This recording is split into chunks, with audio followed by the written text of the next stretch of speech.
the first thing is just having the courage to say what we're doing isn't working.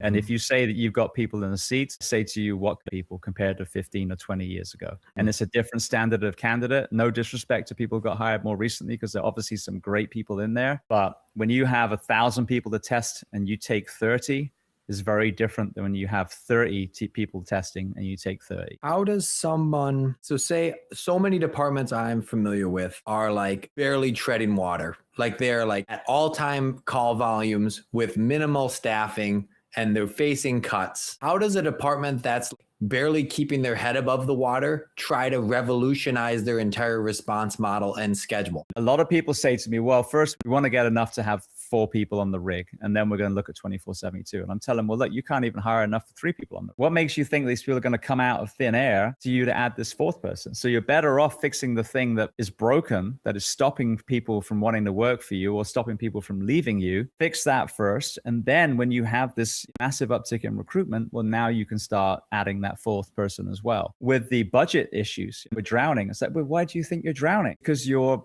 so inefficient the way that you're working these people, and they're breaking and they're leaving, which is costing you a lot of money. So it always comes back to, you've got to fix the thing that's broken. And I tell people, look, sometimes that might involve in telling your city or your county, look, we're going to need more money up front, because if I'm going to build a school, guess what? I'm going to need some money up front. And then after that, we're going to teach kids for 20 years before we need to look at upgrading or rebuilding again. So that upfront investment pays dividends down the road. But if you're drowning, it's because you're doing something wrong. If you're a great leader and you've been progressive and you've got your finger on the pulse, okay, what are other departments that aren't drowning doing? How are we different? Do we need to do a penny tax? Whatever it is, that is how you stay ahead of it. But if you are like, well, that will never happen, they'll never go for it, then that's completely dismissive and you haven't wanted the change. So it all starts with accepting the way we're doing it isn't working.